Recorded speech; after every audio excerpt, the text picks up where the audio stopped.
you all for coming today. My name is Cameron Chisholm, and I am the president and founder of the International Peace and Security Institute. IPSI and SICE decided to focus on Uganda, and more specifically the LRA today, because for those in the room that have followed the devastation caused by the LRA over the past 2.5 decades, know that the previous year, and especially the past couple of months, have been an interesting time in the conflict dynamic. I'm going to be very brief in my comments because I know that this deep bench of knowledge here can give you more context than I ever could. But that said, as you all know, 1 year ago, after a groundswell of advocacy by organizations like Resolve and Enough, President Obama signed the LRA bill into law, which called for the administration to design a comprehensive strategy to address the scourge of the LRA. Last month, it was announced that 100 U.S. military advisors are being sent to work with the countries of Central Africa to confront the ruthless rebel group. So, the first question we have asked the panel today here to answer is, realistically, what effect will the Obama administration's strategy, when combined with the efforts of the EU and AU and other organizations, have on the conflict dynamics of the region? As we all know, though, it is easy to get stuck in the inside the Beltway mindset and discuss only U.S. efforts while forgetting to address the real reason the conflict needs to cease: the livelihoods of the men and women of Northern Uganda and other areas affected by this conflict.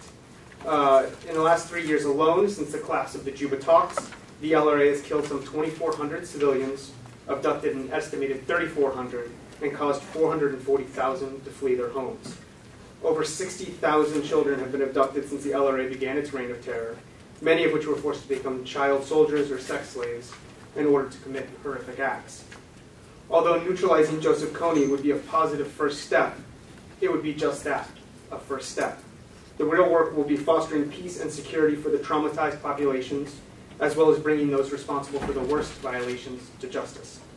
In addition, the international community cannot forget the differential impact this conflict has inflicted on people of different genders. Peace must be built with both men and women's needs to take into account.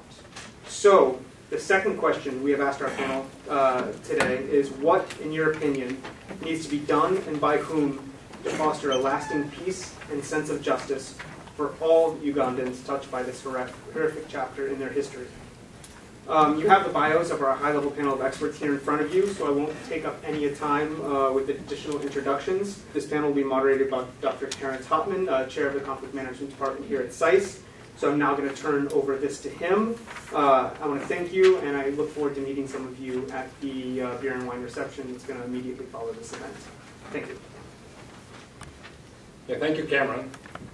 Let me first of all just say how much of a privilege it has been for those of us here at SICE and the Conflict Management Program to work together with IPSI over the last couple of years in terms of getting their program started in Bologna and generally providing academic support for what has turned out to be just an incredibly interesting and exciting program that we all are very grateful to the hard work that Cameron and all of his colleagues have put in to get this program going and to really get the message out to a much larger audience about the kinds of things that we can do to resolve conflict and even, if possible, prevent violent conflict in the first place. As Cameron mentioned, we are fortunate to have a distinguished panel here. And again, you have their bios in front of you, but I will just introduce them very, very briefly, and then ask each one to speak for about 15 minutes on the questions that Cameron has already identified, and then we will throw it open to the floor for discussion, and perhaps you'll want to also react to what one another have said in your presentations. But we'll go from my right on down the line here. First of all, we have Veronica Bichetero, who we really appreciate stepping in at the last minute to fill in for Betty Begombe, who is en route but not here yet. She is currently a Jennings Randolph Senior Fellow at the U.S. Institute of Peace, a position that I had actually some 12, 13 years ago, and I'm pleased to welcome her here, and I hope she's enjoying her stay at USIP as much as I did when I was there a number of years ago. She's a lawyer and a member of the Ugandan Courts of Judiciary, and she's held a variety of international positions with USIP, and as well as having served as Commissioner for the Uganda Human Rights Convention. Next and following in order will be Cameron Hudson, who's a senior advisor to the Committee on Conscience of the U.S. Holocaust Museum. He's also worked as chief of staff to the President's Special Envoy for Sudan, and has served in a number of capacities as well in the State Department and the White House, including working on policy on Sudan, as well as being Director for African Affairs on the staff of the National Security Council. And last we have John Prendergast, who is the co-founder and director of the Enough Project, a project that focuses on ending genocide and crimes against humanity, one of the most important projects in this area to have come along. And he's also been, for many years, a human rights activist who's worked for peace in Africa for over 25 years. So we have a fantastic panel, and I will turn it over now to Veronica Bichetero. Again, thank you very much for coming today. Thank you very much for having me. I'm standing in for Betty Bigombe, a lady whom I respect very much, and who we share the same vision and the same kind of feeling about the resolution of the conflict in Uganda. But I will not speak for Betty. I don't know what is in her notes. I'm going to speak about my own experiences. I'm a peacemaker, well, a lawyer turned peacemaker, as he's told you, and I will speak about the experiences that I have had, the work that I have done in pursuit to conflict resolution, but in particular this conflict.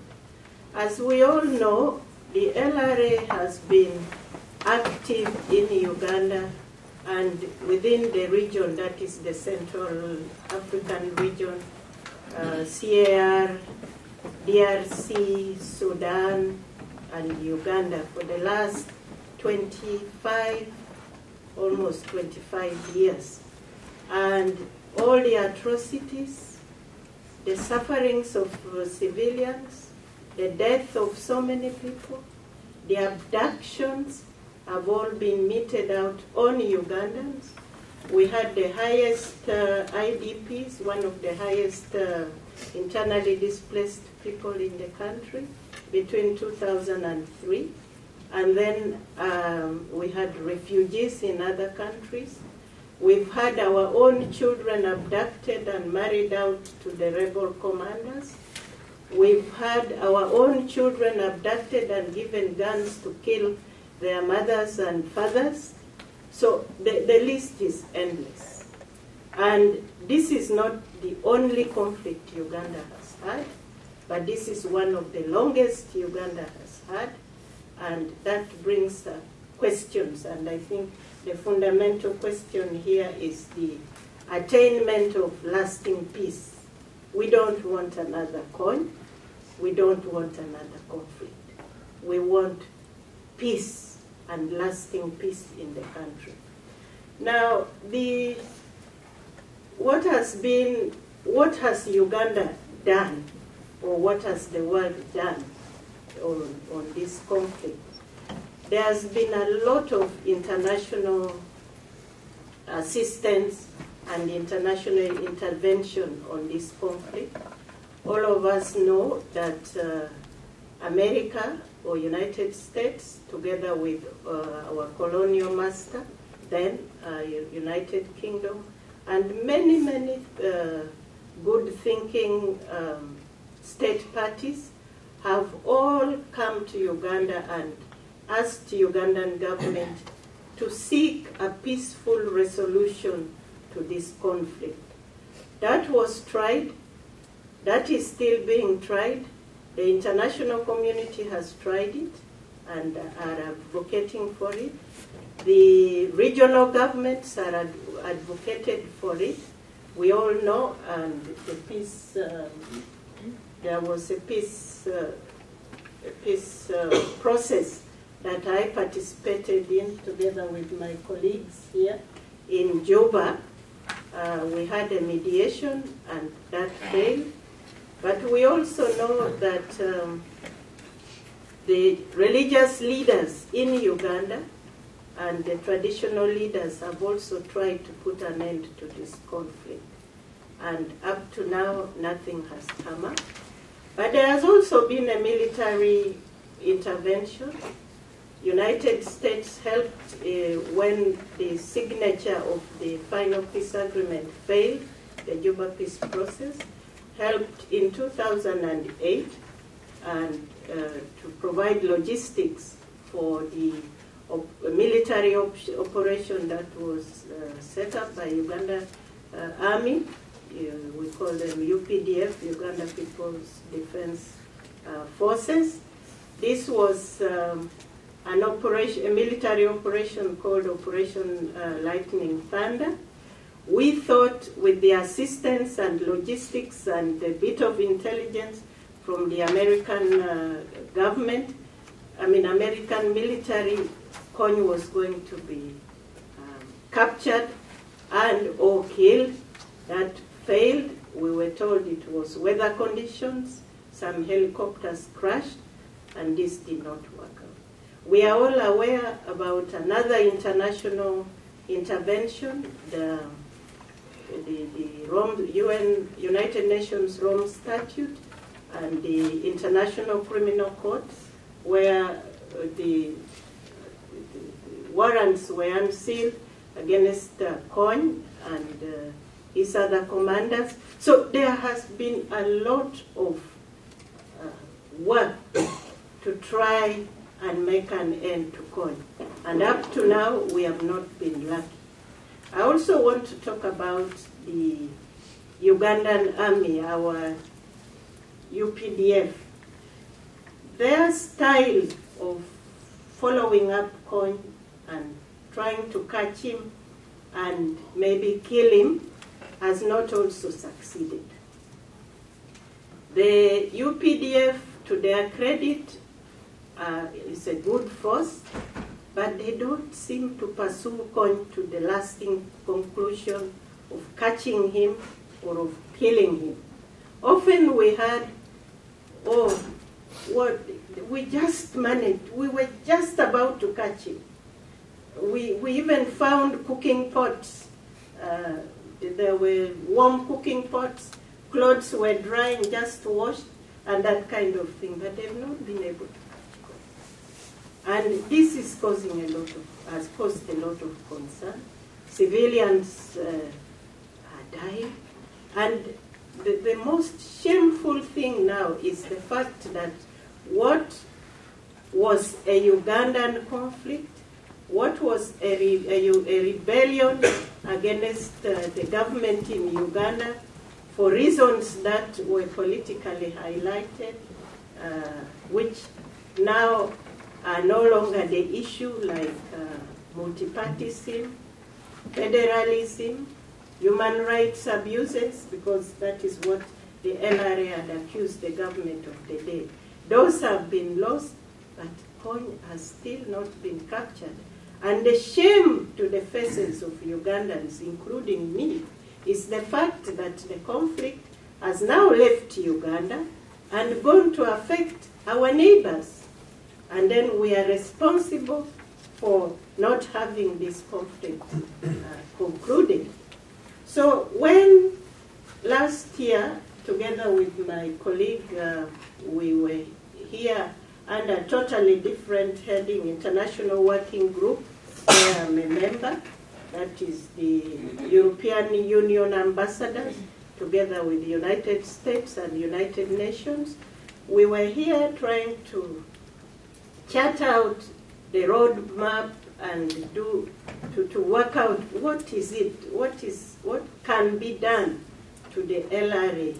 Then we were given the good news that there is a law coming up, or the bill was being discussed, that would, United States is interested in actually ending up or putting to an end this LRA.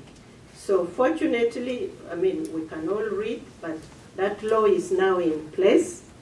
And on the 14th, I'll never forget that date, but Uganda got its independence on 9th October, and just 6 days after that, or 5 days after that, on the 14th, President Obama sent 100-strong military group or military team to Uganda, to the region, through Uganda, to help end this conflict. Now, Ugandans welcomed that, and I joined them in welcoming that decision. We are very, very optimistic. The flagship or the reason for sending these people is that they are not going to fight alongside our armies, but they are going to give intelligence, they are going to help with the logistics, and they will help with communications to see that Kony is apprehended, and if not, what if he runs away and he tries to escape, that Kony is killed. But of course, for their own good, they are allowed to fire back in self-defense. And the reasons and the justifications for sending the U.S. troops to Uganda has been articulated in the United States policy. It has also been very well articulated, and this was done last week at the United States Institute of Peace by none other than Assistant Secretary of State, Johnny Carson, and he gave a whole list of justification. But what I want to tell you is that Ugandans welcome this action. We are very happy with the intervention, and there are a few questions, though, that people are posing, that much as we welcome the decision, it is coming rather late. A lot of lives have been lost, but as the English say, it's better late than never. And also the other thing that Ugandans are very cautious about is the fact that Americans actually follow this thing and try to marry their intelligence with the intelligence of the region. So instead of only working with the UPDF as a single army, they should try and work with all the regional armies to gather what would be comprehensive intelligence, but at the same time foolproof. I mean, at least it would be their intelligence, not just one army telling them. And then, of course, we would, as Ugandans are voicing, that they don't, America should justify that this will not be a precedent, creating a precedent. It's a thin line. The intervention is good. It is for humanitarian needs. It's because of humanitarian concerns. But please, let it be quick, fast, and come out. And then leave room for the next event, which the governments of the region think is more important. That is the reconstruction of these LRA affected areas, the reconciliation of members of, particularly the abducted people, to get everybody to forgive each other and to bring in peace.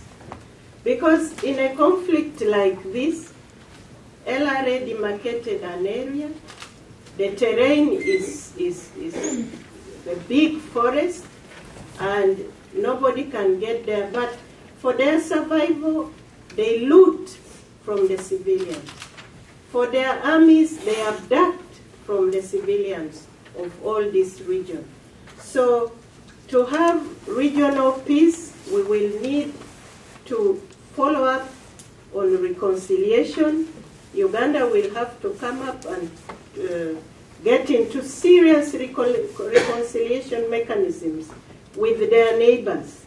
That yes, the war started in Uganda. We are sorry it escalated there, Let us see what we can do in way of compensation. Let us see what reparations can be done. The victims will be brought out, and we have to say sorry to the victims and do something. And then, of course, in Uganda, to repair a conflict of this nature. If Kony is captured, which I'm very optimistic, and I pray and really wish that this happens, captured or killed, there will be so many of these resultant soldiers or the people that have been in the bush with him would have to come back to Uganda. Now, we have an amnesty act, which is kind of blanket so far. But one would want to see that those involved for the atrocities see justice. And they should not see only the conventional justice, but they should seek justice, seek forgiveness, and be reconciled back into the community. Because if we leave these people and they're put in jail, they come back, I see another Kony coming back. And what we are asking United States and anybody else involved in the resolution of this conflict is we try to address all these early warnings, all these incidences and issues that would bring another conflict. So what I'm saying is that United States, together with all her friends, should encourage Uganda government to look into the root causes of these conflicts, to look into the proper pacification of the people of Uganda and of the people of Uganda and her neighbors. Because without peace, total peace, you cannot have, you cannot, no, without peaceful resolution of this conflict, then we cannot have total peace. Now, before I stop talking, I'm sorry, I'm sitting. I just wanted to invite or give you my experiences in the mediation as a woman. As I said, I'm a peacemaker. I have been in the mediation in the Juba peace process. I am now very active and looking into 1325, Resolution 1325, for the participation, the inclusion of women into peace building and peacemaking and in the peace processes. I say this in answer to the last question, who should be involved in finding a last resolution, a lasting peace for this. I feel we need several players. I've mentioned the international community. I will go back and talk about the regional group. African Union is already involved. In fact, it has included now, African Union has also included Kony as a terrorist and one that should not be tolerated. We have our own intergovernmental group, the IGAD. We have the East African community. And then we have the neighbors, these 4 countries that are involved. So all this must be involved in the resolution of this conflict. And I'm saying the youth, too, must be called upon to participate in the resolution of the conflict. They are a very big breeding ground for abductions and even for just voluntary joining. So the youth should be taught peace and to understand the culture of peace. Women, with all that they are endowed with, should be asked to join in the resolution of this conflict and also the reconciliation process. Because women can talk to their sons, they can talk to their husbands, they will talk to their fathers, who all normally are involved in the conflict. So, as I said, it will take everybody. We've reached the military solution. We cannot look back. We have tried the peaceful means. It has kind of daunted us, but at the same time, when all is said and done, and as I said, I'm very optimistic, when all is said and done, we have to use the peaceful means to end and restructure our country. Thank you very much for listening to me. Thank you very much.